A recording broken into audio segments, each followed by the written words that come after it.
శ్రమలను గూర్చి ఓ భక్తుడు ఇలా అంటాడు, తూర్పు దిక్కున సూర్యుడు ఉదయిస్తాడు అనేది ఎంత ఖచ్చితమో క్రైస్తవ జీవితంలో శ్రమలు వస్తాయి అనేది కూడా అంతే ఖచ్చితం. భక్తిహీనుడికి ఎడిదిరిగా వస్తాయి, భక్తి కలిగిన వారికి కూడా ఖచ్చితంగా వస్తాయి. అయ్యా, భక్తి కలిగిన వాళ్ళకి ఖచ్చితంగా వస్తాయా అంటాడు కదా ప్రభువారు. క్రీస్తు యేసునందు సద్భక్తితో బ్రతుకను ఉద్దేశించువారు శ్రమల పాలవుతారు అని అంటాడు. అంటే సద్భక్తితో బ్రతికేటువంటి వారి వ్యక్తుల జీవితాల్లో కూడా తప్పకుండా శ్రమలు వస్తాయి. మనకు కళ్ళు ఉన్నాయి అనేది ఎంత వాస్తవమో క్రైస్తవుని జీవితంలో శ్రమలు వస్తాయి అనేది కూడా అంతే వాస్తవం. ఎందుకు దేవుడు శ్రమలు అనుమతిస్తాడు వివరణ ఇచ్చే ముందు పేతురు మొదటి పత్రిక మొదటి అధ్యాయం 6వ వచనం ఒకసారి నేను చదువుతాను, చూడండి. పేతురు మొదటి పత్రిక,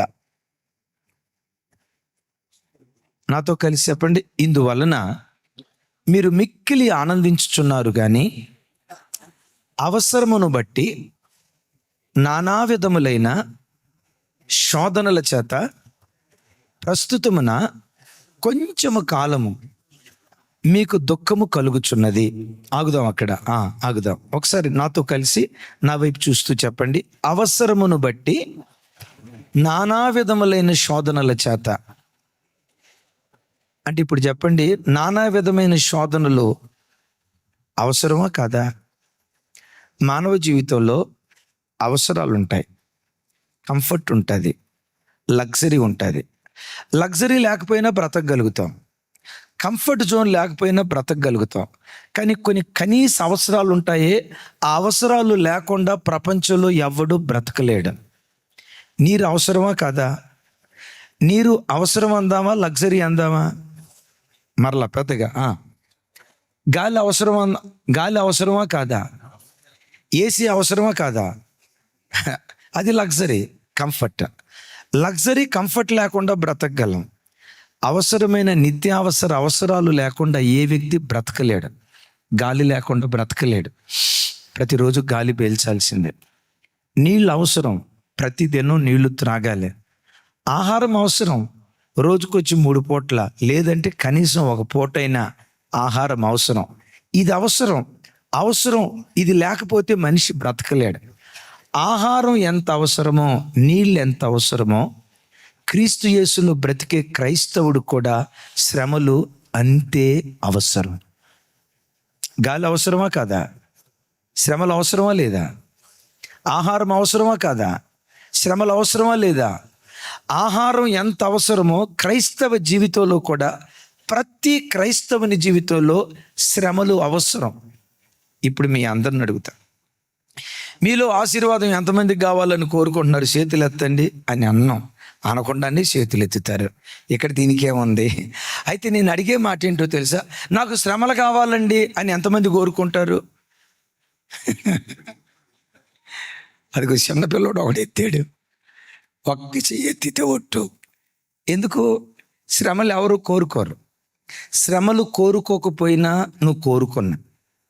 దేవుడు ప్రతి వ్యక్తి జీవితంలో శ్రమలు అనుమతించాడు. ఓ స్థలంలో ఏమంటాడో తెలుసా? అపోస్తులైన పౌలు వారు మాట్లాడుతూ, శ్రమల కొరకే మనం నియమించబడ్డామంట. విన్నారా? ఒక టీచర్ ఉద్యోగం చేయటానికి ఎట్లా నియమించబడతాడో, ఒక కలెక్టర్ ఉద్యోగం చేయటానికి ఎలా నియమించబడతాడో, క్రైస్తవుని కూడా కొన్ని శ్రమల కొరకు, క్రైస్తవుని కూడా కొన్ని శ్రమలను దేవుడు నియమించాడు. ఇంగ్లీష్లో అపాయింట్మెంట్ అని అంటారు. చూడండి ఆ మాట. దెస్సలోనియ పత్రిక 3వ అధ్యాయం 1వ వచనం నుంచి 4వ వచనం వరకు. మొదటి పత్రిక, నెక్స్ట్ 2వ వచనం, నెక్స్ట్ నాతో కలిసి చెప్పండి. మనము శ్రమను అనుభవించవలసి ఉన్నదని మీతో ముందుగా చెప్పి తిని కదా, అలాగే జరిగినది. ఇది మీకును తెలియను. అట్టి శ్రమలను అనుభవించుటకు మనము నియమించబడిన వారమని మీరు ఎరుగుదురు. ఒకసారి చూడండి, ఏం భయపడద్దు, ఎవ్వరూ భయపడద్దు. మనం దేని కొరకు నియమించబడ్డామంట? ఆశీర్వాదం కొరకు నియమించబడ్డాం అనేది ఎంత వాస్తవమో, పరలోకం కొరకు నియమించబడ్డాం అనేది ఎంత వాస్తవమో, యేసయ్య ముఖాన్ని ముఖాముఖిగా చూడటానికి నియమించబడ్డాం అనేది ఎంత వాస్తవమో, క్రైస్తవ సంఘం శ్రమల కొరకు నియమించబడింది అనేది కూడా అంతే వాస్తవం.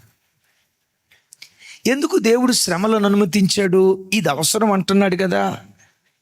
శ్రమల కొరకు మనం నియమించబడ్డాం అని అంటున్నాడు కదా. ఎందుకు క్రైస్తవుని జీవితంలో దేవుడు తన చిత్తానుసారంగా తన పిల్లలకు శ్రమలు అనుమతిస్తాడు? మీ ఎదుట నిలబడిన నన్ను చూసి మీరు అనుకుంటారు, బా అన్నకి ఏ బాధర బందీ లేవు అనుకుంటా, ఎంత హ్యాపీగా ఉన్నాడో చూడండి, ఆ తెల్ల బట్టలు వేసుకొని. నాయనోయ్, అన్నంత హ్యాపీ పర్సన్ లోకంలో ఎవరూ లేరు. మీకు కుర్చీ కనపడుతుంది కానీ ఆ కుర్చీ కింద ఉన్న ముళ్ళు మీకు కనపడవు. ముఖం మీద ఉన్న నవ్వు మీకు కనపడుతుంది కానీ గుండెల్లో ఉన్న దుఃఖం దేవునికి తప్ప ఎవరికీ కనపడదు. అనయ్య, మీకు కూడా శ్రమలు ఉన్నాయా? నాకేంటి సార్, యోబు లాంటి భక్తుడికే శ్రమలు ఉన్నాయి. నాకేంటి సార్, దేవుని వైపు తిరిగిన ప్రతి క్రైస్తవుణ్ణి శ్రమల మార్గం గుండానే దేవుడు తీసుకుని వెళ్తాడు. అయితే ఒక మాట చెప్పంటారా? విశ్వసించండి, గుండెల్లో రాసుకోండి. నీ బ్రతుకుల్లో ఎన్ని శ్రమలు వచ్చినా, ఎన్ని కష్టాలు వచ్చినా, ఏ కష్టమో నీకు నష్టాన్ని తీసుకురాదు. నా మాట మీకు అర్థమైనట్లేదు. ఏమన్నాను? కష్టాలు వస్తాయా రావా? ఎన్ని కష్టాలు వచ్చినా ఏ కష్టం నీకు నష్టాన్ని తీసుకురాదు, ఏ కష్టం నీకు కీడు తీసుకురాదు. ప్రతి కీడు వెనుక ఏదో ఒక మేలును దేవుడు తప్పకుండా దాచిపెట్టి ఉంచుతాడు. అది నీ కళ్ళకు మాత్రం కీడుగా కనపడుతుంది. ఆ కీడు వెనుక ఒక మేలు, ఆ కష్టం వెనుక ఒక లాభాన్ని దేవుడు కష్టాన్ని అనుమతిస్తాడు కానీ నష్టాన్ని అనుమతించడు. క్రైస్తవ జీవితం ఎలా ఉంటుందో బైబిల్లో ఒక అద్భుతమైన మాట, నిర్గమకాండం 3వ అధ్యాయం. నేను త్వరగా చెప్పుకుంటా వెళ్తాను, చాలా విషయాలు ఉన్నాయి, రాసుకునే వాళ్ళు రాసుకోవచ్చు. నిర్గమకాండం 3వ అధ్యాయం అందరూ చూడండి, మొదటి 3 వచనాలు నాతో కలిసి చెప్పండి. మోషే మిద్యాను యాజకుడైన ఇత్రో అను తన మామ మందను మేపుచూ ఆ మందను అరణ్యము ఆవరణకు తోలుకొని దేవుని పర్వతమైన హోరేబుకు వచ్చెను. ఒక పొద నడిమి అగ్నిజ్వాలలలో యెహోవా దూత అతనికి ప్రత్యక్షమాయెను. అతడు చూచినప్పుడు అగ్ని వలన ఆ పొద మండుచుండెను గాని పొద కాలిపోలేదు. సహజంగా పొద అంటే ఎండిపోయిన కొమ్మలతో ఆకులతో ఉంటుంది కదా. అగ్ని సెగ అట్లా తగలటంతో పొద ఏమైపోవాలి? ఏమండి, పారిపోవాలా? ఏ ఊరు పారిపోద్దయ్యా? థ్యాంక్ యూ తమ్ముడా. కాలి మరుక్షణం బూడిదైపోవాలి, క్షణంలో కాలి బూడిదైపోవాలి.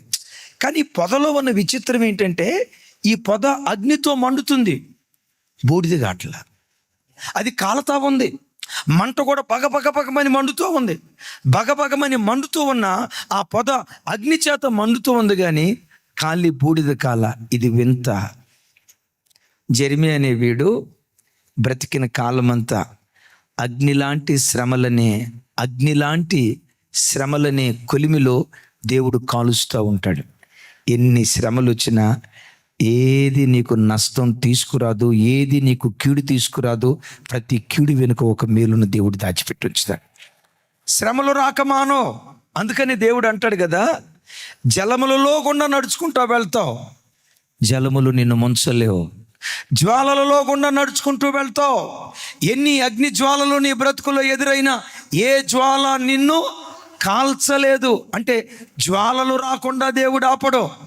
జ్వాలలు వచ్చినా ఆ జ్వాలల్లో కూడా దేవుడు మహిమపరచబడతాడు. హల్లెలూయా. అయితే ఇక్కడ వచనం ప్రారంభించేటప్పుడు భలే చక్కగా చెప్తాడు. చూడండి, మొదటి వచనం, మొదటి వచనం నాతో కలిసి చెప్పండి. ఆ మందను అరణ్యము ఆవలికి తోలుకొని దేవుని పర్వతమైన హోరేబునకు వచ్చెను.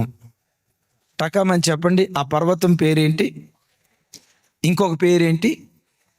దేవుని పర్వతమైన హోరేబు. నా వైపు చూసి సమాధానం చెప్పండి.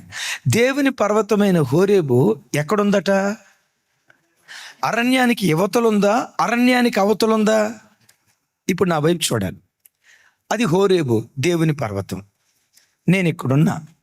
దేవుని పర్వతంగా పిలువబడుతున్న హోరేబుకు చేరాలంటే మధ్యలో ఏ మార్గం ఉంది? అరణ్య మార్గం గుండా నడుచుకుంటూ వెళ్తేనే దేవుని పర్వతం అని పిలువబడిన హోరేబుకు మనం చేరగలుగుతాం. ఇప్పుడు చూడండి, అరణ్యంలో చక్కగా 4 లైన్ రోడ్లు ఉంటాయి కదా అరణ్యంలో. మామూలుగా అమ్మ ఇప్పుడు Hyderabad to Vijayawada just 2 hours అంట. 2 అవర్స్ జర్నీయే. National highway 8 road, express road వేస్తున్నారంట. ఏమండి, అరణ్యంలో కూడా అట్లా 4 లైన్ 6 లైన్ ఉంటుందా ఉండదమ్మా? ఏముంటుంది చెప్పండి? అరణ్యంలో భీకర ధ్వనులు, సింహాల గర్జన, క్రూర మృగాల అరుపులు, కీకారణ్యం. అసలు అరణ్యంలో ఒంటరిగా వదిలేస్తే గుండె 190 కొట్టుకోపోతే నన్ను అడగండి. అసలు కొట్టుకునేదాకా బతికేది ఎక్కడ? ఇంతే సంగతిలో పరలోకం వెళ్ళిపోతారు కదా.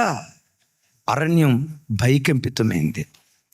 దేవుడు హోరేబ్ అని ఆయన పర్వతానికి మనల్ని తీసుకెళ్ళేటప్పుడు సుఖవంతమైన మార్గం గుండా తీసుకెళ్ళడు, సంతోషకరమైన మార్గం గుండా తీసుకెళ్ళడు. అరణ్యం లాంటి భయాల మధ్యలోనే, అరణ్యం లాంటి భీకర ధ్వనుల మధ్యలోనే, అరణ్యం లాంటి కేకారణ్యం గుండానే, అరణ్యం లాంటి ముళ్ళ లాంటి త్రోవల గుండానే ఆయన తీసుకుని వెళ్ళి చివరికి మనల్ని ఎక్కడ చేరుస్తాడో తెలుసా?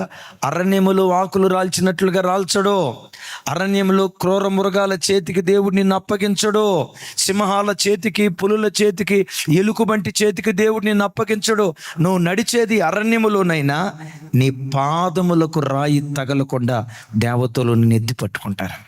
ఎత్తి పట్టుకొని నడిపిస్తూ చెప్పండి, ఎక్కడికి తీసుకొని వెళ్తాడు? హోరేబుకి వెళ్తే ఎవరున్నారు అక్కడ? దేవుని పర్వతం అని ఆ పేరుక ఎందుకు వచ్చింది? ఆ పర్వతం మీద దేవుడు ప్రత్యక్షమయ్యాడు. నేనంట, దేవుని మహిమను భవిష్యత్తులో నువ్వు చూడాలంటే అరణ్య మార్గం గుండానే నువ్వు ప్రయాణమే వెళ్ళాలి. ఒక మాట గుండెల్లో రాసుకోండి, ఈనాటి శ్రమ రేపటి మహిమకు కారణమవుతుంది. ఈనాటి దుఃఖం రేపు సంతోషానికి కారణమవుతుంది.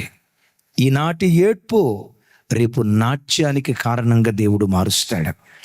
దేవుడు ఇప్పుడు మహిమనిచ్చేటప్పుడు ఎలా ఇస్తాడో చెప్పమంటారా? కొలిచిస్తాడు. నాకెంత మహిమనిస్తాడు? నేను ఎంత శ్రమను అనుభవిస్తానో నా శ్రమను కొలిచి ఈనాటి శ్రమ రేపు మహిమగా దేవుడు మారుస్తాడు.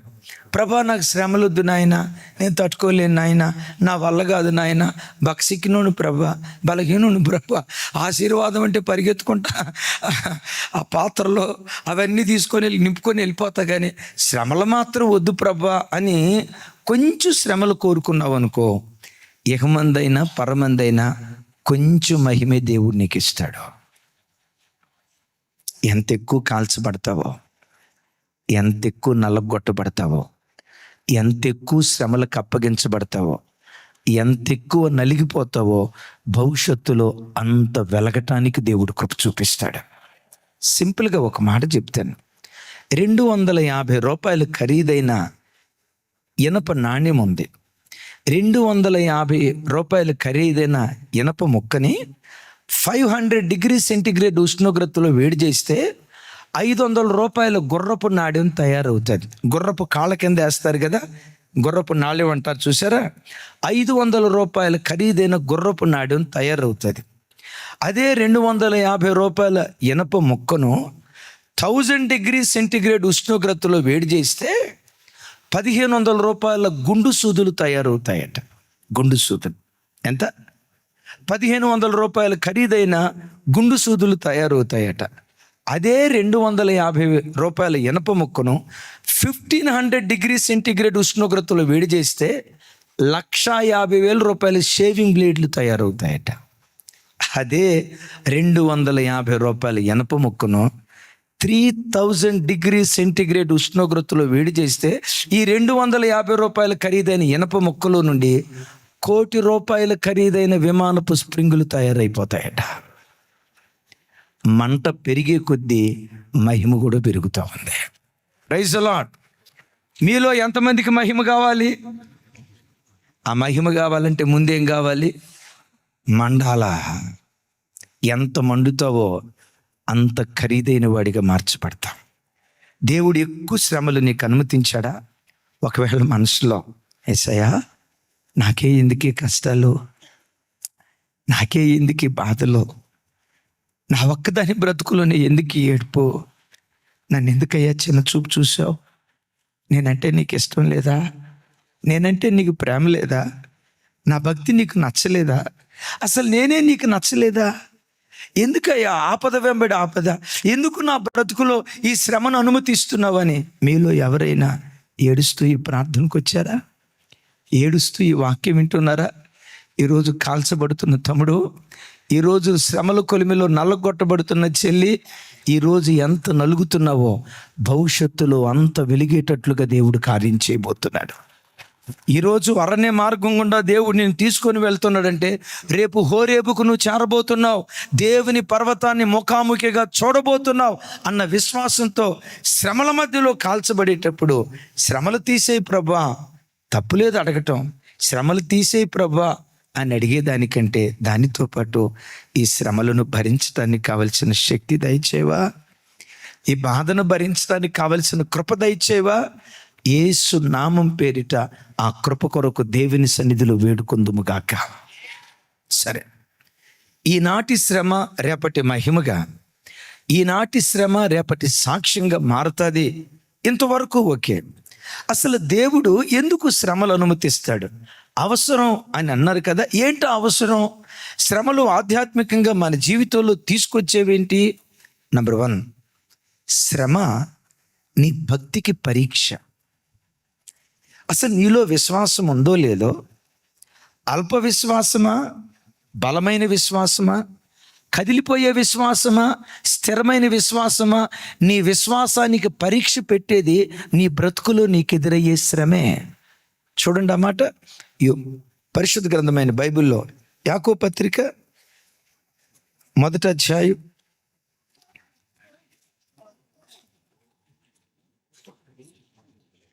2వ వచనం. నాతో కలిసి, నా సహోదరులారా మీ విశ్వాసమునకు కలుగు పరీక్ష. దేనికి కలిగే పరీక్ష? ఇప్పుడు నా వైపు చూడండి. ఒంట్లో జ్వరం ఉందా లేదా ఎట్లా తెలిసిద్ది? జ్వరాన్ని చూస్తే తెలిసిద్దా? అదే ఆ జ్వరం ఎట్లా కనపడింది సార్? థర్మామీటర్ పెడతారు కదా, థర్మామీటర్. మనకి బీపీ ఉందా లేదా ఎట్లా తెలిసిద్ది? ఇప్పుడు కరెంట్ ఉందా లేదా ఎట్లా తెలిసిద్ది? టెస్టర్ పెడితే టెస్టర్ పెట్టడాన్ని బట్టి కరెంట్ ఉందో లేదో తెలిసిద్ది. మనలో విశ్వాసం ఉందో లేదో, మన విశ్వాస వీరులమో కాదో ఎట్లా తెలిసిద్ది? శ్రమల ద్వారా నీ భక్తికి పరీక్ష కలుగుతుంది. శ్రమల ద్వారా నీ విశ్వాసాన్ని దేవుడు పరీక్షిస్తాడు. దేవుడు శ్రమల ద్వారా చేసే టెస్ట్ ఏంటంటే, ఈ వ్యక్తి అవసరాల కోసం నా దగ్గరికి వచ్చాడా, చావైనా బ్రతుకైనా యేసుతోనే బ్రతకాలి అని నిర్ణయంతో వచ్చాడా?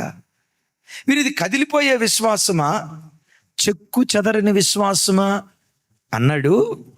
సైతానా, నా యోబుని చూసావా? భూమి మీద అతని వంటివాడు లేడు. సైతాన్ గడు ఊరకనే ఉన్నాడా? ఏమన్నాడు తెలుసా? ఆయన ఊరకనే భక్తి కలిగి ఉన్నాడయ్యా, అన్నీ ఇచ్చావు కాబట్టి దేవుడు దేవుడు అన్నాడు. అయి తీసాయి. అందరి ముందు నేను దూషించకపోతే నన్ను అడుగు. దేవుడేమన్నాడు తెలుసా?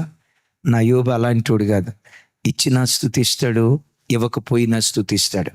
ముందు నువ్వు తీసేయ, ఆ తర్వాత తెలిసిందే. సైతాన్ గడికి అనుమతి ఇచ్చాడు. బిడ్డలారా, ఒకటి నమ్మండి, దేవుని అనుమతి లేకుండా నీ తల వెంట్రుకలో ఒక్కటి కూడా రాలదు, ఒక్కటి కూడా రాలదు. శత్రువైన సాతాను నీ ఇంటి చుట్టూతా దేవుడు వేసిన కంచెను దాటి ఒక్క అడుగు కూడా ముందుకు వేయలేడు. ఆమేన్. ఇప్పుడు వెంటనే సైతాను గాడు వచ్చి ఒకే రోజు యోబు ఆస్తిని తీసేశాడు. తూర్పు దిక్కున్న జనులందరిలో మిక్కిలి గొప్పవాడు యోబు అయితే, ఒక రోజు గడిచింది, ఆ దేశంలోనే అత్యంత దరిద్రుడు ఎవరయ్యంటే యోబే. సైతాను గాడు అన్నాడు, చూడు ఇప్పుడు నేను దూషించకపోతే నన్ను అడుగు, విశ్వాసం అన్నావు కదా, ఏ విశ్వాసం ఉంటుంది చూడు అనే లోపే యోబు లేవనే లేచాడు, బట్టలు చింపుకున్నాడు. బట్టలు చింపుకునేటప్పుడు సైతాను గాడు ఏమన్నాడు తెలుసా? అదిగో బట్టలు చింపుకున్నాడు, నేను దూషించకపోతే నన్ను అడుగు. బూడిదలోకి వెళ్ళాడు, సాష్టాంగ పడేటప్పుడు అనుకున్నాడు, చూడు ఇప్పుడు నేను దూషిస్తాడు. సాగిలిపడి అంటాడు, యెహోవా ఇచ్చెను, యెహోవా తీసుకొని పోయెను, ఆయన నామమునకు స్తుతి కలుగును గాక అని మనసారా దేవుని స్తుతించడం ప్రారంభించాడు.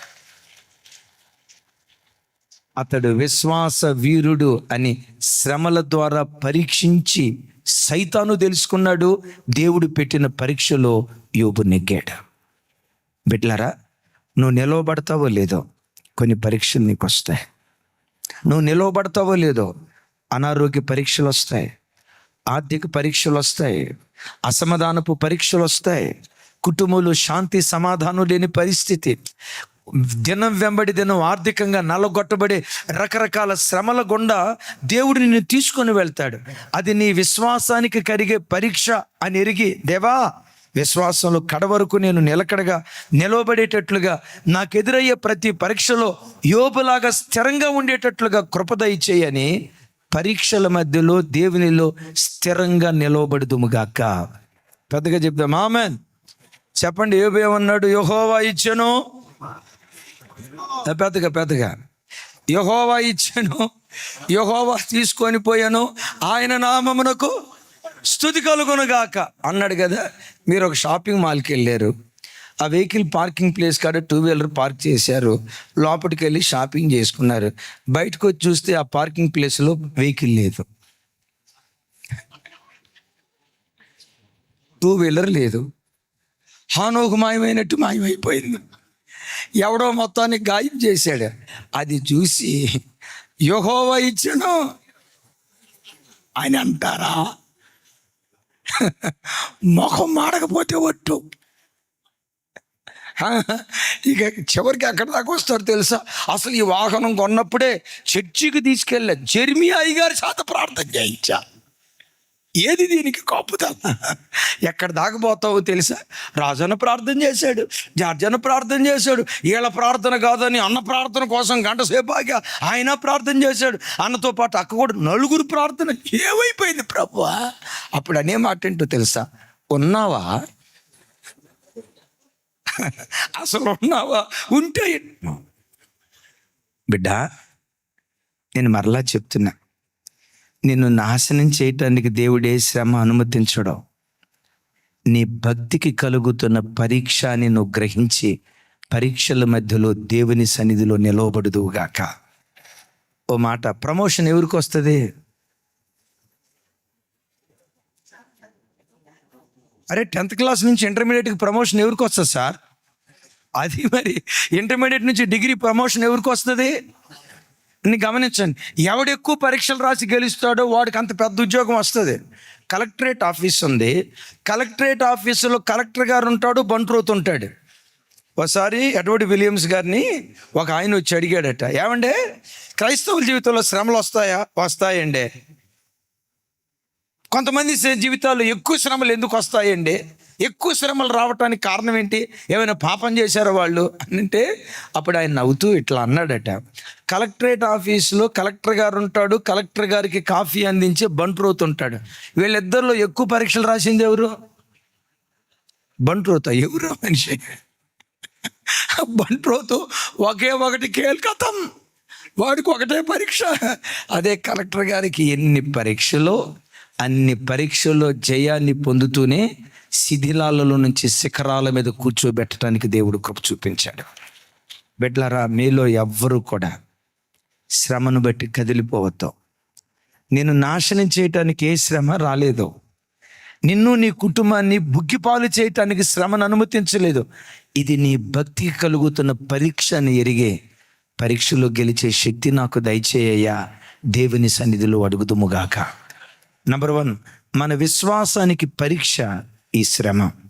రెండవది ఇందాక చదువుకున్నాం కదా, యాకోబు పత్రిక 1వ అధ్యాయం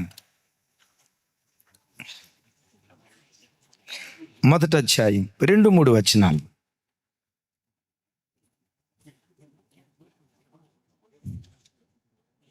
అందరూ చూడాలి. సహోదరులారా, మీ విశ్వాసమునకు కలుగు పరీక్ష ఓర్పును పుట్టించునని ఎరిగి, కొంచెం గట్టిగా, శ్రమ అనే తల్లికి ఒక బిడ్డ పుడతాడు. ఆ బిడ్డ పేరేంటో తెలుసా? ఓర్పు. ఇప్పుడు ఓర్పు అనే బిడ్డ దగ్గరికి వెళ్ళి, అమ్మా నీ పేరేంట్రా? నా పేరు ఓర్పయ్య గారు. మీ అమ్మ పేరేంటమ్మా? ఓర్పు అనే బిడ్డ నీలో నాలో పుట్టాలన్నా ఈ బిడ్డను పుట్టించే తల్లే శ్రమ. శ్రమ లేకపోతే క్రైస్తవుడు ఓర్పు ఉండదు. ఆవేశపరుడిగా బ్రతుకుతాడు, తొందరపాటుతనంగా కలిగిన వాడిగా బ్రతుకుతాడు. ఇంకా అవసరమైతే నా బలంతో నేను ఏమైనా చేయగలనంటాడు, నా బలంతో ఏదైనా సాధించగలనంటాడు. ఒక వ్యక్తి తన బ్రతుకులో ఓర్పువంతుడిగా మారాలంటే, ఒక మనిషిని ఓర్పువంతుడిగా చేయగలిగేది శ్రమల పాఠశాలలో ఒక వ్యక్తిని ఓర్పువంతుడిగా దేవుడు చేస్తాడు. Praise the lord. ఎలాగో చెప్తా. పరిశుద్ధ గ్రంథమైన బైబిల్లో మోషే కోపిష్ఠుడా సాత్వికుడా? చెప్పేదేదో పెద్దగా చెప్పాలా, మళ్ళీ మీరు సగం డౌట్ అనుమానంతో చెప్తే కాదు. మోషే కోపిష్ఠుడా బహుసాత్వికుడా? సరిగ్గా ఆలోచించి చెప్పాలా? ఏమా, నేను అడిగే మాట ఏంటంటే, తమ్ముడ గోవర్ధన్, నా మాట అర్థమైందా? బైబిల్లో మోషే బహు కోపిష్ఠుడా, భూమి మీద ఉన్న ప్రజలందరిలో మిక్కిలి సాత్వికుడా? సరే ఆర్కే అన్న మీరు చెప్పండి. సరే నన్ను అడగండి.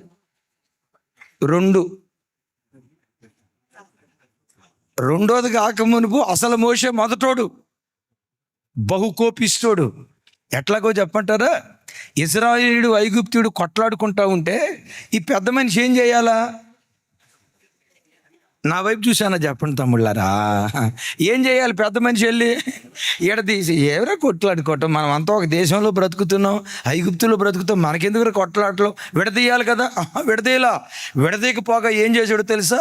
ఐగుప్తుడిని మరి ఎక్కడ పంచి నేర్చుకున్నాడో నాకు తెలియదు, నన్ను అడగొద్దు. ఒక్క దెబ్బతో వాడు మధ్యాకాశానికి పోయాడు, చచ్చిపోయాడు. చచ్చిపోతే ఎక్కడ బయటపడిద్దోనని ఇసుకలో పాతి పెట్టాడు. నేను అడుగుతా, మోషే నీకెంత కోపం ఎక్కడి నుంచి వచ్చిందయ్యా? మరి ఎంత కోపిస్తోడువా? ఇప్పుడు సహజంగా మన కోపం వస్తే ఇట్లా ఒక దెబ్బ కొడతాం, అంతే కదమ్మా.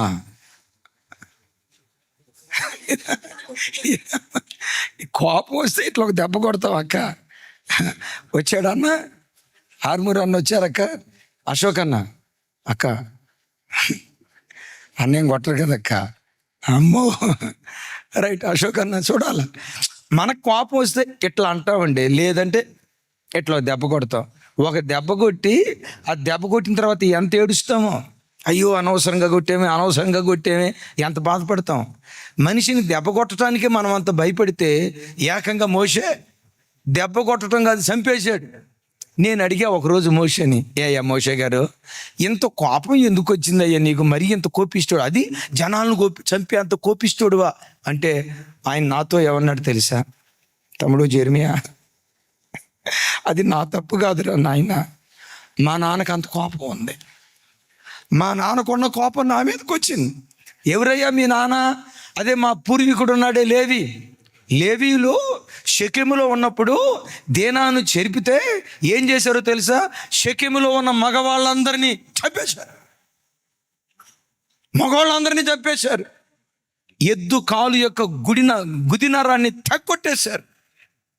మా తాతయ్య ఉన్నాడే యాకోబు, కొడుకులను చూసి ఏమన్నాడు తెలుసా? వీళ్ళ కోపం బహువేంద్రమైంది, సంగమా ఘనమా వీళ్ళ సహవాసంలో వీళ్ళ సోపతే వద్దురా నాయన, వీళ్ళ స్నేహితమే వద్దురా నాయన, వీళ్ళతో పొరపాటున జత చేయొద్దని చెప్పి మా తాతయ్య అన్నాడు. మా నాన్నకి అంత కోపం కాబట్టి మా నాన్న మీద ఉన్నది. దీనికి ఒక అద్భుతం చెప్తా. చాలా సంవత్సరాల క్రితం, మేబీ 15 సంవత్సరాల క్రితం, ఆ రోజుల్లో హౌస్ విజిటింగ్కి వెళ్ళేవాళ్ళు. ఇలాగే ఒక ఇంటికి విజిటింగ్కి వెళ్తే వాళ్ళ నాన్న చెప్తాడు, అన్న ఈ బొడ్డోడికి ఎంతన్నా 2.5 సంవత్సరాలు వీడి వయసు. ఈ 2.5 సంవత్సరాల వయసులో వీడికి ఎంత కోపం అంటే అంత కోపం అన్న. వీడు కోరుకున్న పోగో ఛానల్ పెట్టలేదని, కార్టూన్ ఛానల్ పెట్టలేదని ఎప్పటికి 19 రిమోట్లు పగలగొట్టాడు. ఎన్ని? ఎప్పటికి 19 రిమోట్లు పగలగొట్టాడు. అన్న వీడు కోపం చూస్తే నాకు డౌట్ వచ్చి డాక్టర్ గారి దగ్గరికి తీసుకెళ్ళి, డాక్టర్ గారు వీడికి బీపీ ఉందేమో చెక్ చేయమని. డాక్టర్ గారు చూసినాడు, చిన్నపిల్లలకి ఏం బీపీ అయ్యా, నువ్వు తీసుకురాకన్నా ఒక ఆలోచన ఉండాలి కదా. డాక్టర్ గారు నాకు డౌట్, డాక్టర్ గారు వీడికి బీపీ ఉండి ఉండొచ్చు, ఎప్పటికి 19 రిమోట్లు పగలగొట్టాడు అంటంతో డాక్టర్ గారు కూడా డౌట్ ఇచ్చి 19 రిమోట్ల ఎవరైనా 1-2 పగల కొడతాడు, వీడు 19 ఎట్లా పగల కొట్టాడని ఆ డాక్టర్ గారు కూడా చెక్ చేశారట. రిపోర్ట్ వచ్చింది. ఇందు మూలంగా తేలిన ఫలితార్థం ఏమనగా ఆడికి బీపీ లేదు. ఆడికి బీపీ లేదు అంటాడు. అన్న వీడికి ఎంత కోపం ఎక్కడి నుంచి వచ్చిందో నాకు అర్థం కాలేదన్నా, నీ ఇట్లా నెత్తి నోరు కొట్టుకోండి, ఇంత కోపం ఎక్కడి నుంచి వచ్చిందో నాకు అర్థం కాలేదని. ఈలోపు కిచెన్లో చెల్లేదో పప్పు రుబ్బుతున్నట్టుంది. ఆ మాట ఎప్పుడైతే విందో ఆ పప్పు గుత్తి తీసుకొని నడుచుకుంటా, అయ్యగారు ఆడి కోపం కొత్తగా ఎక్కడి నుంచో రాలా, వాళ్ళ అయ్య మీద ఉన్నది ఆడి మీదకి వచ్చింది అంది. అది ఎట్టా? మైకు లేకుండా కిలోమీటర్ దూరం వినపడేటట్టుగా అరిచింది. ఏమంది? అయ్యగారు వాడు కోపం కొత్తగా ఎక్కడి నుంచో రాలా, ఆ లై మీద ఉన్నది ఆడి మీదకి వచ్చింది అంది. నేను మనసులో ఏమనుకున్నాను తెలుసా? నువ్వు చెప్పింది నిజమేనమ్మా, వాళ్ళ అయి మీద ఉన్నది కొంత, నీ మీద ఉన్నది కొంత, 2 అంతలు ఆత్మ దిగింది. ఇప్పుడు మోషే కూడా ఏమంటాడంటే, అయ్యా నేను మంచివాడిని అయ్యా, మరి నాకు ఈ కోపం ఎందుకు వచ్చిందంటే మా ఈ దగ్గర నుంచి వచ్చిందయ్యా. అయితే ఈ కోపిస్తోడు ఈ మోషే మీద దేవునికి ఉన్న గొప్ప ప్రణాళిక ఏంటో తెలుసా? 430 సంవత్సరాల ఇశ్రాయేలీయుల చరిత్రలో ఏ ఇశ్రాయేలీని వాడుకొని రీతిగా ఓ ప్రత్యేకమైన రీతిలో మోషేను దేవుడు వాడుకోవాలని కోరుకున్నాడు. అయితే ఈ స్థితిలో, కోపిష్టి స్థితిలో ఉంటే కుదరదు. మరి దేవునికి ఎవరు కావాలి? సాత్వికులు కావాలి. అంటాడు కదా, సాత్వికులు ధన్యులు, వారు భూలోకమును స్వతంత్రించుకొందరు. దేవునికి కోపిస్తోళ్ళు పనికిరారు, తొందరపాటుతనం కలిగిన వాళ్ళు పనికిరారు. దేవునికి ఎప్పుడు ఓర్పువంతులు కావాలి, సహనశీలులు కావాలి, సహించి భరించి ఎంత కష్టమైనా ఓర్చుకొని కృప కలిగిన వాళ్ళు కావాలి.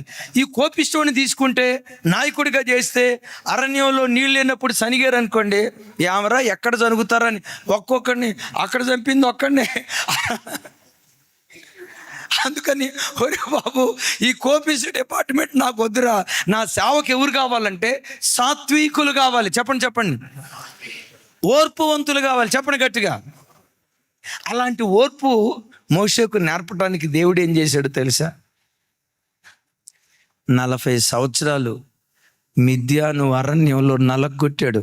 ఈ పొదలో అగ్నిసాడు, కానీ పొద మండుతూ ఉంది, కానీ కాలి బూడిది కాల. ఆ పొద ఎవరు అనుకున్నారు? మోషేనే. ఆ పొద ఎవరు అనుకున్నారు?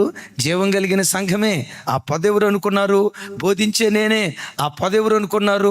యేసు రక్తముతో కడగబడిన ప్రతి విశ్వాసి ఈ పొదకు సాదృశ్యంగా ఉన్నాడు. పొదలో ఏముంది? పొదలో అగ్ని ఉంది, కానీ ఆ అగ్ని కాల్చి బూడిద చేసేది కాదు, దేవుని మహిమను ప్రత్యక్షపరిచేది. అది గట్టిగా చెప్తాం ఆమేన్. ఆ పొద ఏంటో చెప్పమంటే, మోషేను ఏం చేశాడో తెలుసా? 40 సంవత్సరాలు ఇల్లిరకానికి పంపించి నలగొట్టి వదిలిపెట్టాడు. అలాగని ఇల్లిరకానికి వెళ్ళటం తప్పని కాదు. ఒకవేళ ఆడపిల్ల తల్లిదండ్రుల సమ్మతితో, అబ్బాయి తల్లిదండ్రుల సమ్మతితో, ఆడపిల్ల తల్లిదండ్రులను కూడా తల్లిదండ్రులుగా అల్లుడు చూసుకోవటం అది ఒక గొప్ప సంస్కారవంతమైన జీవితం. దేవుడు కోరుకునే జీవితం కూడా అదే. ఆడపిల్ల సొమ్ము అమ్మాయి తల్లిదండ్రులు తినకూడదు. ఇది పాత చింతకాయ. దేవుని వాక్యం ఒప్పుకోదు. నా మాట వినండి. ఒకవేళ దేవుడు మీకు ఇచ్చిన భార్యను, ఆ భార్యకు సంబంధించిన తల్లిదండ్రులు వాళ్ళకు మగపిల్లలు లేకపోతే, ఒకవేళ మగపిల్లలు ఉన్న వాళ్ళు చూసే దిక్కు కాకపోతే, అల్లుడుగా ఉన్న నీవే వారికి కొడుకుగా మారాలి. ఒక్కడు కూడా ఆమె నల్లా అంటే మీరు 24 గంటలు తెచ్చుకునే బ్యాచే. తప్పుడా? అవును, ఆ మంచి భార్యని ఇచ్చిన ఆ తల్లికి, ఆ నాన్నకు నువ్వు కొడుకుగా మారాలి. ఇది బైబిల్ నేర్పుతున్నటువంటి సంస్కారం.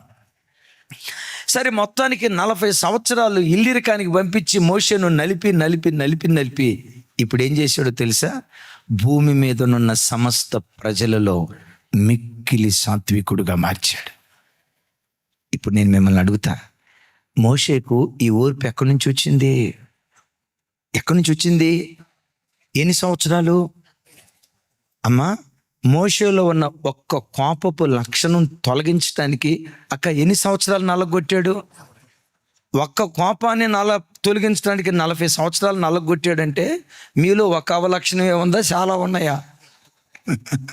మరి ఎన్ని సంవత్సరాలు నల్లగొట్టాలి? నాశనం చేయటానికి దేవుడు నల్లగొట్టడు తమ్ముడు, బూడిద పాలు చేయటానికి చేయడం. కష్టం అనుమతిస్తాడు కానీ ఏ కష్టం నీకు నష్టాన్ని తీసుకురాదు. ప్రతి కీడు వెనుక దేవుడు మేలు దాచిపెట్టుంచాడు. మరలా అడుగుతాను, ఈ బిడ్డ పేరేంటి? ఓర్పు అనే బిడ్డను కన్న తల్లి పేరేంటి? శ్రమ అనే తల్లిలో నుండే ఓర్పు అనే బిడ్డ పుట్టుకొస్తాడు. ఒకరోజు ఒక పాస్టర్ గారు వచ్చి అడిగాడట పెద్ద పాస్టర్ గారిని, అయ్యగారు, దేవుడు నాకు ఓర్పు ఇచ్చేటట్టుగా మీరు గట్టిగా ప్రార్థన చేయండి అయ్యగారు. ఎందుకు నాకు అసలు ఓర్పు ఉండలేదు అయ్యగారు, ఓర్పు దేవుడిచ్చేటట్టుగా మీరు గట్టిగా ప్రార్థన చేయండి అంటే, వెంటనే పాస్టర్ గారు తల మీద చేయబెట్టి అన్నాడంట, దేవా, ఈ బిడ్డకి ఎక్కువ శ్రమలి నాయన, ఈ బిడ్డకి ఎక్కువ శ్రమలి నాయన, ఈ బిడ్డకి ఎక్కువ శ్రమలి అని అంటే, వెంటనే ఈ అబ్బాయి పాస్టర్ గారు కళ్ళు తెరిచి పాస్టర్ గారిని కొడతా, పాస్టర్ గారు, నేను శ్రమల కొరకు ప్రార్థన చేయమల్లా అది అనండి. నేను శ్రమల కొరకు ప్రార్థన చేయమల్లా, నేను అడిగింది ఒకటి, మీరు చేసేది ఒకటే, నాకు శ్రమలొద్దు. అప్పుడు అన్నాడట, నాన్న, ఓర్పు అనే బిడ్డ శ్రమలనే తల్లి గర్భంలో నుంచి పుట్టుకొస్తుంది. నిజమే. మీరు ఎప్పుడైనా చూడండి అమ్మా, శ్రమల మధ్యలో పుట్టిన పిల్లలు ఓర్పువంతులుగా ఉంటారు. మూడవది, ఎందుకు దేవుడు, నేను ముగించిపోతున్నాను, మరొక 3 విషయాలు. ఎందుకు దేవుడు మన బ్రతుకులో శ్రమలు అనుమతిస్తాడో తెలుసా? నీలో నాలో ఉన్న మాలిన్యత తొలగించడానికి, చెత్తను, వ్యర్థతను తొలగించడానికి దేవుడు శ్రమలు అనుమతిస్తాడు. ఏ బంగారం అయినా శుద్ధి చేయబడాలంటే ఆ బంగారం దేనిలో కాల్చబడాలి? అగ్నిలో కాల్చబడకుండా బంగారం శుద్ధైన దాఖలాలు ఎక్కడైనా చూసారా? వెండిని మోసలో కాల్చకుండా 7 సార్లు కాల్చకుండా అది పవిత్రమైనట్టుగా చూసారా? నీలో నాలో పవిత్రత రావాలంటే శ్రమలనే కొలిమిలో దేవుడు కాలుస్తూ ఉంటాడు. ఇబ్బంది అనే కొలిమిలో దేవుడు కాలుస్తూ ఉంటాడు. అయితే కాలుస్తాడే కానీ బూడిద చేయడం. యేసయ్యకి మహిమ కలుగును గాక. దాని గురించే లేఖనాల్లో రాయబడింది. చూడండి ఒకసారి, సామెతల గ్రంథం 25వ అధ్యాయం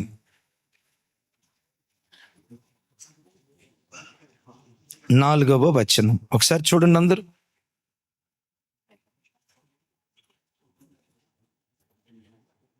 25:4. అలాగే యెషయా గ్రంథం 48వ అధ్యాయం 18వ వచనం.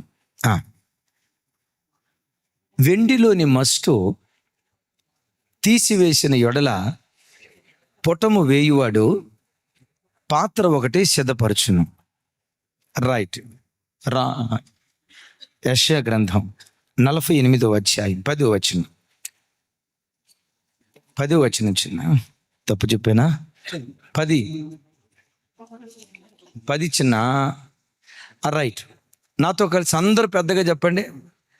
నేను నిన్ను పొట్టము వేసి తిని, వెండిని వేసినట్టు కాదు, ఇబ్బంది కొలిమిలో నిన్ను పరీక్షించి తిని. 11 నా నిమిత్తమే అలాగు చేసి తిని, నా నామము అపవిత్రపరచబడనేలా. విన్నారా? నా నామము అపవిత్రపరచబడనేలా.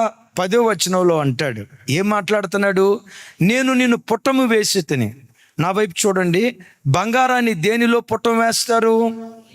వెండిని దేనిలో పుట్టం వేస్తారు? అగ్నిలో పుట్టం వేస్తారు కదా. దేవుడు ఇక్కడ అంటాడు, వెండిని వేసినట్లుగా నిన్ను అగ్నిలో వేయటలా. అగ్ని లాంటి శ్రమల్లో, ఇబ్బంది అనే కొలిమిలో నేను నిన్ను పుట్టం వేశా. ఏ కొలిమి? ఏ కొలిమి? బిడ్డలారా, ఏ కొలిమి? మీలో ఎవరైనా ఆర్థిక ఇబ్బందులు అనే కొలిమిలో కాల్చబడి వచ్చారా? దేవుడే తన చిత్తానుసారంగా మిమ్మల్ని ఆ కొలిమిలో వేశాడు. కాల్చి బూడిద చేయటానికి కాదు, నీలో ఉన్న మస్తును, నీలో ఉన్న మాలిన్యాన్ని తొలగించడానికే దేవుడే తన చిత్తానుసారంగా ఆ కొలిమిలో వేసి కాలుస్తున్నాడు. ఎంతవరకు కాలుస్తాడో తెలుసా? మస్తు తొలగిపోయే వరకు మాత్రమే కాలుస్తాడు. ఆమేన్. మాలిన్యం తొలగిపోయే వరకు మాత్రమే కాలుస్తాడు. వన్స్ మస్తు తొలగిపోయిందా, మాలిన్యం తొలగిపోయిందా, దానిని ఆభరణంగా మారుస్తాడు. ఆభరణంగా, నిన్ను ఒక ఆభరణంగా మార్చటానికే ఇబ్బంది అనే కొలిమిలో దేవుడు మన ఒక్కొక్కరిని పరీక్షిస్తున్నాడు. సింపుల్. ఎందుకు ఆయన పరీక్షిస్తాడు? పరిశుద్ధత కొరకు అని అన్నాం కదా. ఇప్పుడు ఈ షర్ట్ ఉంది, ఈ షర్టు తెల్లగా రావాలంటే ఏం చేయాలి? అమ్మా పెద్దగా చెప్పండి రా తల్లి. షర్టు తెల్లగా రావాలంటే ఏమండి, కొంతమంది బట్టలు ఉతుకుతారు, ఏమి లేదు, నీళ్ళలో అట్లా ముంచి లేపుతారు బాప్తీసం ఇచ్చినట్టు. దాన్ని ఉతికేది ఉండదు, బండకేసి కొట్టేది ఉండదు, పులి మీద ఉండదు. చూడండి, సింపుల్. బాప్తీసం ఇచ్చినప్పుడు ఇట్లా ముంచి లేపుతారు కదా, అట్లా ముంచి బట్టను ముంచి లేపుతారు. కొంతమంది కళాకారులు ఉంటారు, ఆ బట్టకు చెమట వాసన రాకుండా ఉండటానికి నీళ్ళలో కంఫర్ట్ కలుపుతారు. ఇప్పుడు ఈ కంఫర్టు, చెమట వాసన ఈ రెండు కలిపి ఆ చొక్కాలో నుంచి విచిత్రమైన వాసన వస్తుంది. అది ఏంటో అర్థం కాదు. ల్యాబొరేటరీకి పంపించిన ఏ సైంటిస్టు కానీ పెట్టలేడు, అంత అద్భుతంగా ఉంటుంది. గమనించండి, అట్లా ముంచి లేపితే బట్ట తెల్లగా అయిద్దా? ఉంటుంది కదా, ఇట్లా గిర్రగా తిరిగేది. ఏంటది? ఏమండి, వాషింగ్ మెషిన్లో పడేస్తే తెల్లగా అయిద్దా? అట్లా కాకుండా చెయ్యి తీసుకొని ఇట్లా పులివి సబ్బు రాసి ఇట్లా కొట్టి ఈ దెబ్బలు కొడితే తెల్లగా అవుతాయా? మీకేం తెలుసమ్మా వాషింగ్ మెషిన్ వాళ్ళకే కదా. బట్టను బండకేసి ఎంత ఎక్కువ బాగుతావో, ఎంత ఎక్కువ పులుముతావో, ఎంత ఎక్కువ నలుపుతావో, ఎంత ఎక్కువ బ్రష్ రాస్తావో, ఎంత ఎక్కువ రుద్దుతావో అంత తెల్లగా రావటానికి అవకాశం ఉంటుంది. దేవుడు కూడా నిన్ను కాల్చేది బూడిద చేయాలని కాదు, ఇబ్బంది అనుమతించేది నీకేదో కీడు చేయాలని కాదు. నేను యేసయ్యని ఎట్టా చూస్తానో చెప్తా. అమ్మా, యేసయ్య ఎలాంటి వాళ్ళు అంటే, లోకంలో ప్రజలకి యేసయ్యకున్న తేడా, నీవెవరి దగ్గరికైనా ఏడ్చుకుంటూ వెళ్ళేవనుకో, నీ ఏడ్పు చూసి పైకి మాత్రం ఓదారుస్తూ మాట్లాడవచ్చు. కొంతమందికి లోపట ఎట్ట ఉంటుందో తెలుసా? దీనికి ఎట్టాగే జరగాల, అవి మామూలుదా, వీడికి ఎట్టాగే జరగాల, వీడు మామూలుడా, వీడికి ఎట్టాగే జరగాలని లోపట శాడిస్ట్గా సంతోషం పొందే కొంతమంది వ్యక్తులు ఉంటారు. కానీ నేను ఆరాధించే నా యేసయ్య, ఏ యేసయ్యని నమ్ముకుని మనం ఎక్కడికి వచ్చామో ఆ యేసయ్య మనసు చెప్పమంటారా తల్లి? ఈ దేవుడు నువ్వు ఏడిస్తే ఏడుస్తాడు, నువ్వు నవ్వితే నవ్వుతాడు, నువ్వు సంతోషంగా ఉంటే సంతోషంగా ఉంటాడు. ఎప్పుడైనా కూర్చొని, ఏంటేసయ్యా నా బ్రతికేంటేసయ్య ఎట్టయిపోయింది, ఎందుకయ్యా ఈ కష్టాల కొలిమిలో నన్ను కాల్ చేస్తున్నావు అని ఎప్పుడైనా కూర్చొని ఏడుస్తూ ఉంటే, ఒకసారి ఆత్మనేత్రాలు అట్లా తెరిస్తే యేసయ్య ప్రతిరూపం ఎట్లా కనపడిద్దో తెలుసా? ఆయన కూడా ఏడుస్తున్నట్టుగా కనపడతాడు. ఎప్పుడైనా ప్రార్థనలో, దేవా నా పట్ల మేలు చేసావు, నీకు స్తోత్రమయ్యా అని చేతులెత్తి సంతోషంగా స్తుతిస్తూ ఉంటే యేసయ్య ప్రతిరూపం ఎలా కనపడుతుందో తెలుసా? నన్నే చూస్తా ఆయన నవ్వుతూ ఉన్నట్లుగా. నేను ఎరిగిన నా ప్రభు, నేను నవ్వితే నవ్వేవాడు, ఏడిస్తే ఏడ్చేవాడు, నీ యావత్ బాధలో నీతో కూడా బాధ నొందే మనసున్న మహా గొప్ప దేవుడి దేవుడు. చప్పలు కొడతా దేవునికి స్తోత్రాలు చెప్పా.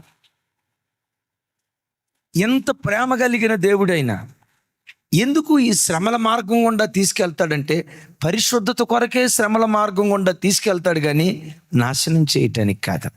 4వది, క్రైస్తవ సంఘానికి దీనత్వం నేర్పటానికి, దీనత్వం కూడా శ్రమల మార్గం గుండానే ఒక వ్యక్తి నేర్చుకోగలుగుతాడు. శ్రమలు మనకు తీసుకొచ్చే సిరులు. కీర్తనల గ్రంథం 40వ కీర్తన 17వ చరణం.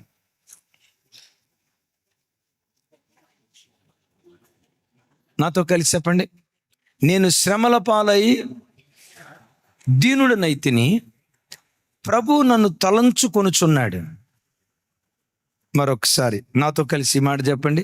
నేను శ్రమల పాలై దీనుడనైతిని. కొంచెం మీరు ఆలోచించి నా వైపు చూసి చెప్పండి ఈ మాట. నేను శ్రమల పాలై, తర్వాత ఏం పెడితే బాగుంటుంది? తమ్ముడు చెప్పండి. నేను శ్రమల పాలై నష్టపోతిని అని అంటే బాగుంటుంది. శ్రమల పాలై కష్టాలు అనుభవించాను అని అంటే బాగుంటుంది. చూడండి, దీని కంక్లూజన్ ఏమంటున్నాడు? నేను శ్రమల పాలై అంటే, అమ్మా దావీదు, ఈ దీనత్వం నీకు ఎక్కడి నుంచి వచ్చింది? శ్రమలో నుంచి. ఇప్పుడు ఈ అమ్మాయి పేరేంటి? దేనమ్మ. దేనమ్మ ఎవరికి పుట్టింది? శ్రమే పరీక్షను పుట్టిస్తుంది, శ్రమే ఓర్పును పుట్టిస్తుంది, శ్రమే పరిశుద్ధతను పుట్టిస్తుంది, శ్రమే. అక్కడ దాకెందుకు? మోషే ఐగుప్తుడిని చంపాడంటే నా బలంతో ఇది చేయగలను అనే ధైర్యంతో చంపాడా, దేవుని మీద ఆధారపడటాన్ని బట్టి చంపాడా? చెప్పాలి. నా బలంతో ఏవైనా చేయగలను అన్న ఆలోచనతో చంపాడు. దేవుడు ఎప్పుడు కూడామ్మా మన దగ్గర నుంచి ఆశించేది ఏంటంటే, మనకు బలం ఇస్తాడు, జ్ఞానం ఇస్తాడు, తెలివితేటలు ఇస్తాడు. బట్ ఇవన్నీ ఉన్న ప్రతి క్షణం ఆయన మీద ఆధారపడాలని దేవుడు కోరుకుంటాడు. పెద్దగా చెప్దాం ఆమెన్. మనకు ఎన్ని ఉన్నా, ఇప్పుడు ఇంట్లో తండ్రి ఉన్నాడు, తండ్రి ఆశ ఏంటో తెలుసా? నా బిడ్డ ఏం చేసినా నాకు ఒక మాట చెప్తే బాగుండుగా అని అనుకుంటాడు. అనుకోడా? మీరు అనుకునేటట్లేరు అనుకుంటామా? అనుకుంటారా లేదా? నా బిడ్డ నాకు ఒక మాట చెప్తే నాకు అది సంతోషం. యేసయ్య కూడా ఆయనకు ఒక మాట చెప్పి ఆయన మీద ఆధారపడి మనం ఏవైనా చేస్తే బాగుండు అనుకుంటాడు. మోషే ఏం చేశాడో తెలుసా? నా బలంతో నేను ఏవైనా చేయగలనని చెప్పి ఐగుప్తుడిని చంపాడు. 40 సంవత్సరాలు అరణ్యానికి వెళ్ళిన తర్వాత ఈ పొద దగ్గరే మోషేకు దేవుడు ప్రత్యక్షమయ్యాడు. మోషే, నేను నా పని కొరకు నియమించుకున్నా, నువ్వు బయలుదేరు, ఐగుప్తు దేశంలో నా ప్రజలను విమోచించే విమోచకుడుగా నేను ఏర్పరచుకున్నా, ఇది నీ మీద నాకున్న ప్రణాళిక అని అంటంతో, వాస్తవంగా పాత మోషే అయితే ఎగిరి గంతేసి ఏమనేవాడు తెలుసా? నీ సెలక్షన్ కరెక్ట్ అయ్యా, నువ్వు ఎన్నుకోవలసిన వాడిని ఎన్నుకున్నావయ్యా. మోషే ఎవరు? ఒకసారి నా వైపు చూడాలా. మోషే ఎవరు? 40 సంవత్సరాలు ఐగుప్తు దేశంలో సకల విద్యలు అభ్యసించిన మహాజ్ఞాని. నీ సెలక్షన్ కరెక్ట్ అయ్యా, ఎన్నుకోవలసిన వాడిని ఎన్నుకున్నావు అనేవాడు పాత మోషే. కానీ ఇక్కడ ఏమంటాడు తెలుసా? అయ్యా నేను నత్యుడినయ్యా, నాకు మాటలు రావయ్యా, నాకు మాంద్యం ఉందయ్యా, నేను ఏదైనా మాట మాట్లాడేటప్పుడు నీ పేరేంటి అని అడిగితేనే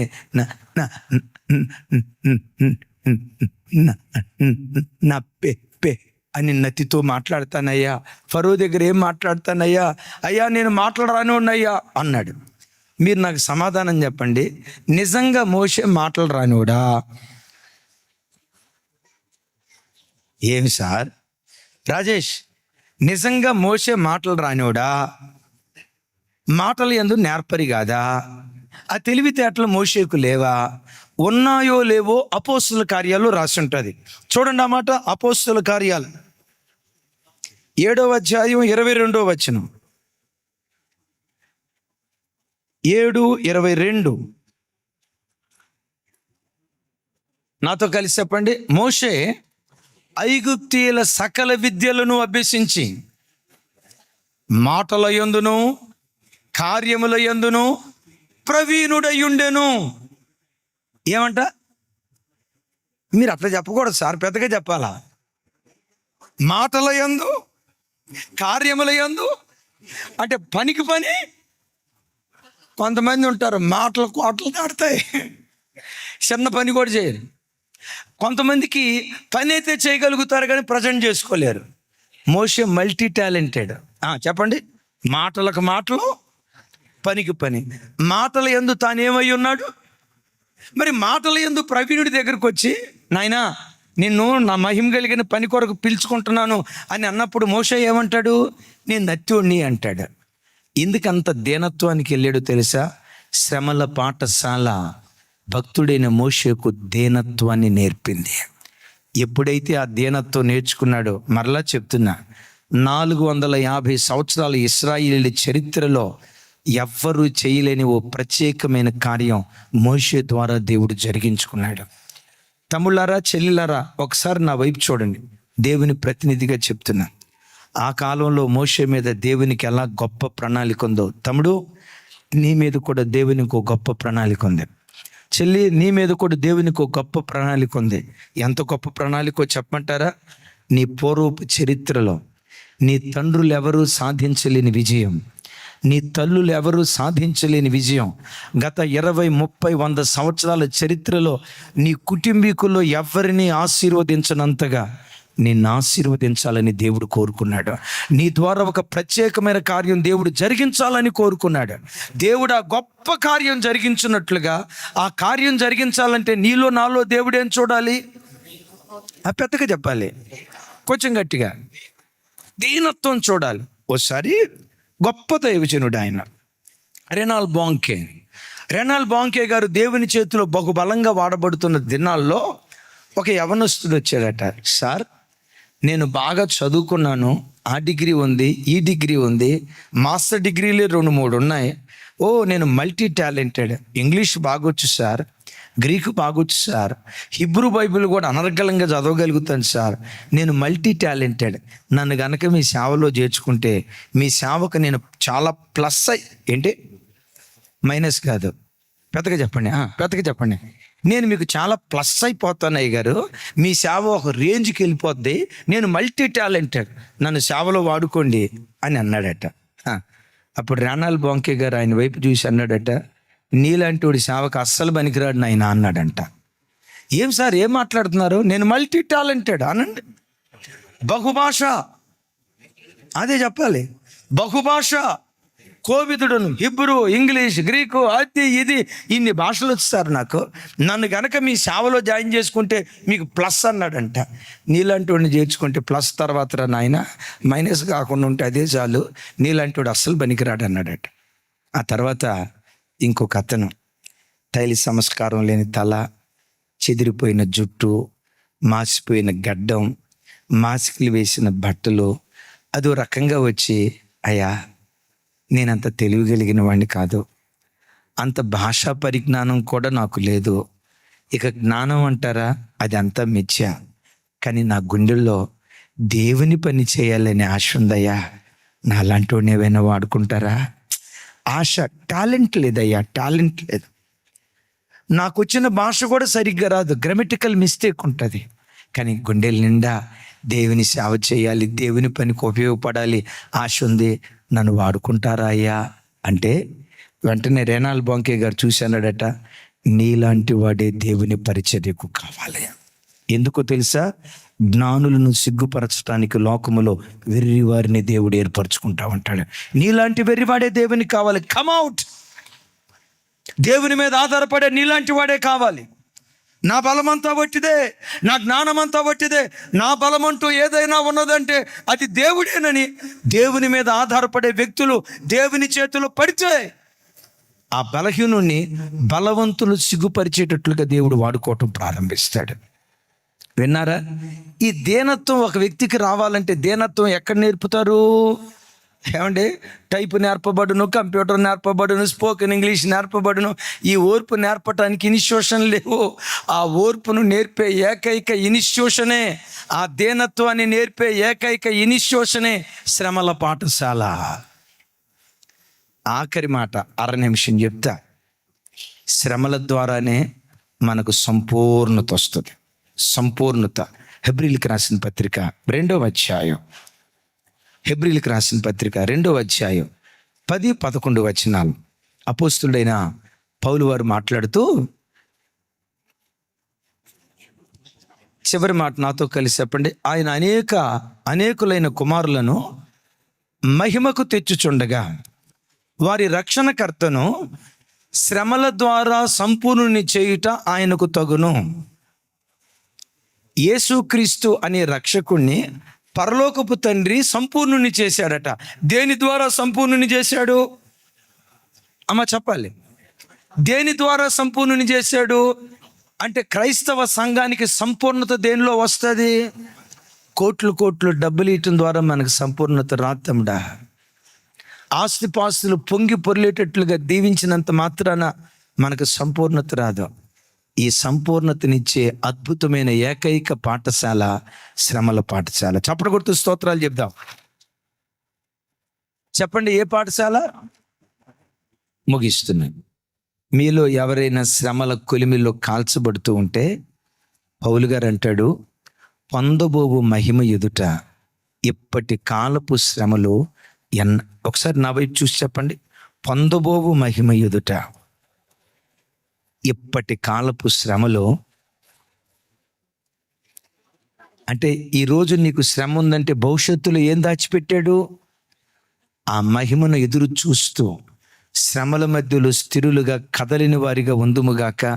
నీవు అనుభవిస్తున్న ప్రతి శ్రమను తూచి ఆ శ్రమను భవిష్యత్తులో దేవుడు మహిమగా చేయునుగాక.